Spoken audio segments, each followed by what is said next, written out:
So 43 STG 200. So Skyworth. Ayan. So ito okay na. Napa-stable ko na yung picture niya, kaya lang medyo nahirapan tayo mag-trace kasi akalain natin na walang issue yung LCD. Pag power mo, okay, mayroon namang display, magagamit mo siya. Pagkalipas ng 1 minute to 2 minutes, ayun, nawawala na yung display. So pagkalipas ng 2 minuto rin yun, nawala pa rin yung display. Ayan. So, ang suspect mo, posibleng mainboard, posibleng DC to DC section, or doon sa may T-con board. Yan. So, posibleng nawawala yung supply. So, ngayon, nag-check ako ng supply sa may T-con, or doon sa may DC to DC section. So, mayroon namang BGH. Yun nga, pagkalipas ng ilang minuto, yun, nawawala yung supply. So ito yung 34, wala na. Kaya wala yung display. So ayun nga, sabi ko nga, hindi mo sa mapagkamalang LCD ang issue kasi nga normal yung display pag unang bukas at normal yung operation niya, maganda yung picture. Yan. So kaka-troubleshoot ko, kaka-analyze natin. So posible ring nasa LCD ang issue. Kasi nga yung karamihan sa mga T-con ngayon mayroon ng protect. So nagpo-protect na siya.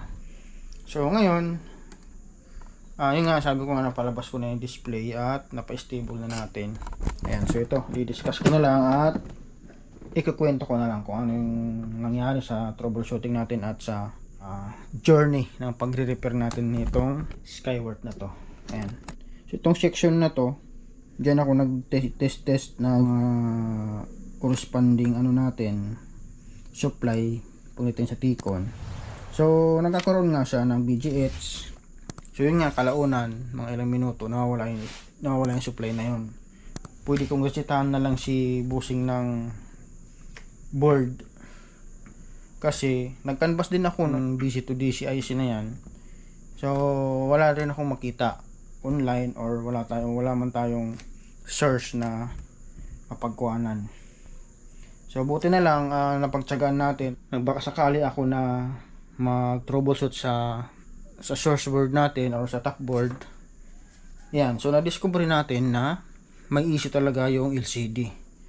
Yan. Ito guys, so ito yung right side ng top board. Yan. So ito yung left. So una, dito ako naghang. Ipatayin muna nga natin. So ito may display pa rin guys, oh. Yan, may display pa rin siya, oh. Hindi na wala yung display. Pero patayin muna natin kasi baka ma-disgrasya pa. Dito ako unang nag-hang. Nag-try akong i-hang muna yung swapping voltage pero wala siyang display. Nung dito tayo nag-check, so dire-diretso ko na, hinang ko na lahat at sinama pa nga yung maliliit sa taas. So capacitor ay resistor din yata yan. So wala pa rin display. Pero mayroon namang voltahe na nagsaswapping dun sa hinang natin. Binalik ko lahat dito sa may right side. So lumipat ako dito sa left. So nakahang yung mga jumper. At nung testing natin yun, lumitaw na yung display. At yan nga, inobserbahan natin. So okay na, hindi na nawawala yung display. Tuloy-tuloy na siya. So nagkataon lang na doon ako nag-unang nag-try sa may right side. Kaya wala talagang display. Kasi nga dito pala ang issue sa may left side. Ilinisin na lang natin 'yan, pero obserbahan ko pa rin 'to hanggang bukas. The next day. Okay, so final testing tayo. Yan. So kagabi obserbahan ko na rin 'to. At ito gabi na naman ngayon, sarado na nga ako. So kanina inobserbahan ko pa rin 'to. So ngayon bibidyoan natin. Maganda pa ng kanyang display. Okay, power on.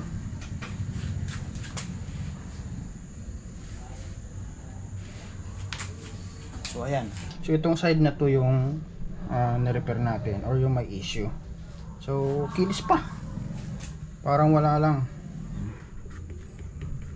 Ayan siya, loading na.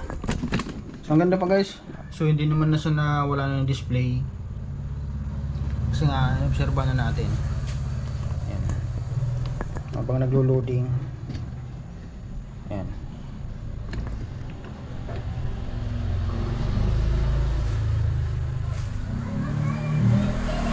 Yun. O diba? Kinis pa rin, no? Ang kinis pa rin. Oh.